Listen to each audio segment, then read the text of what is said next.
Sa mapagpalang araw po sa ating lahat. Ako po si Brian Luis Mingo sa ating po ang ating daily devotion ngayong araw, March 13, 2025. So ngayong araw po ay ating tutuloy natin series which is Seminar Revelation. Specifically, ang topic po natin po today is about demons. Totoo ba na may guardian demons? Now ang ating talata po ay magagaling sa Ephesians chapter 6 verse 12. Sabi po rito, basahin ko po. For our struggle is not against flesh and blood, but against the rulers, against the authorities, against the powers of this dark world, and against the spiritual forces of evil in the heavenly realms.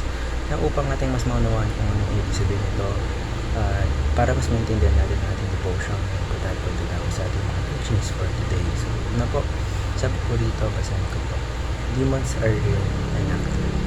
So, yung mga demonyo po, ito po yung mga spiritual beings na nag-exist and are constantly at work in the world. So, itong mga demons na ito, ini-influence na po yung mga tao to oppose God's will and spread evil or spread kasamaan. So, ikalawa po, demons deceive and lead people astray. So, yung mga demonyo po, they work through lies, through half-truths, and dinidistract nyo tayo to divert us from God's truth and purpose. So, because of this po, we are being confused at tayo po ay napupunta o mas napapalayo sa ating Panginoon. Ikatlo po, demons have no authority over Christians. So tayo po mga believers na ating Panginoon sa Kristo, we are protected by His power and authority. So wag po tayong mag-alala because demons cannot control or harm us unless we allow it through disobedience or neglecting our faith. So ngayon po na nalaman na po natin ang ating mga teachings for today. Ngayon naman po paano naman po natin i-apply. So ngayon po tayo padadako sa ating mga application. So una po, flee from temptation and the devil's schemes.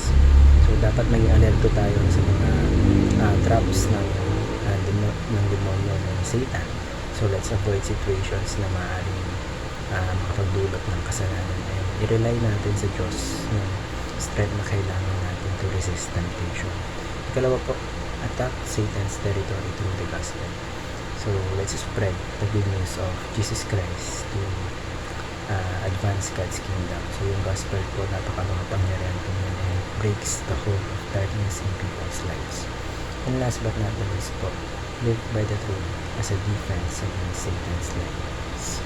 So let's stay grounded in God's word. So yung katotohanan po ng scripture, ito po yung sisibing shield natin against the deceptions and lies of the enemies, where it keeps us strong sa ating pananampalataya. So naway marami po tayong natutunan sa